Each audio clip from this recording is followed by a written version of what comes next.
नमस्कार, मी विजय शेंडगे बोलतो। आज आपण जे इथं बसलेलो आहो हा कोणता पांढर रस्ता नसून हा मुख्य रस्ता कळमगाव ते कोळगाव आहे।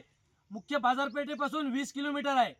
आज मालेगाव तालुक्यातील शेवटचं टोक हे गाव आहे आणि या गावाकडे लक्ष द्यायला कोणताही लोकप्रतिनिधी जसं आमदार साहेब असतील, खासदार साहेब असतील किंवा जिल्हा परिषद सदस्य असतील, ते फक्त इलेक्शन पुरतं गावात येतात, मतं मागतात, मतं घेतात, पण त्यानंतर कोणीही आमच्या गावाकडे लक्ष द्यायला तयार नाही। आज जर परिस्थिती पाहिली तर शाळेतले मुलं असतील, वयोवृद्ध लोक असतील, आमच्या माता भगिनी असतील, कित्येक डिलिव्हरीचे पेशंट रस्त्याने डिलिव्हरी झाल्या, कित्येक लोक मृत्युमुखी पडले या रस्त्याच्या कारणामुळे। आज जर परिस्थिती बघितली तर पांढर रस्त्यापेक्षाही बेहतर या रस्त्याची अवस्था झालेली आहे। आज आम्ही भारतात राहतो का पाकिस्तानात राहतो हाच प्रश्न आमच्या पुढे आहे। जर सगळ्या सुविधा शहरी भागाला मिळत असतील तर त्याच सुविधा आमच्या गावाला का मिळत नाहीत हा प्रश्न आम्हाला पडलेला आहे।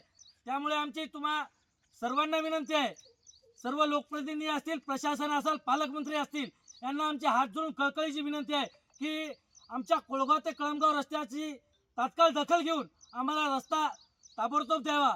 कारण आम्ही गेल्या 20 वर्षापासून या रस्त्याची मागणी करत आहोत, परंतु अद्यापही कोणत्याच लोकप्रतिनिधीने आमच्या मागणीची दखल घेतली नाही। आमच्या मागणीला केराची टोपी टाकून ते आमची मागणी बगल साईट करत आहेत। त्यामुळे आम्ही तुम्हाला हात जोडतो आणि विनंती करतो, आमदार साहेब, खासदार साहेब, जिल्हा परिषद सदस्य साहेब, पालकमंत्री साहेब आणि एवढंच काय तर मुख्यमंत्री साहेब आणि उपमुख्यमंत्री साहेब, तुम्ही मोठमोठ्या बाता करता, परंतु जर एका छोट्याशा गावाला जायला रस्ता देत नसाल तर मग आमचा या देशात राहून उपयोग काय, या राज्यात राहून उपयोग काय हा प्रश्न आम्हाला पडलेला आहे।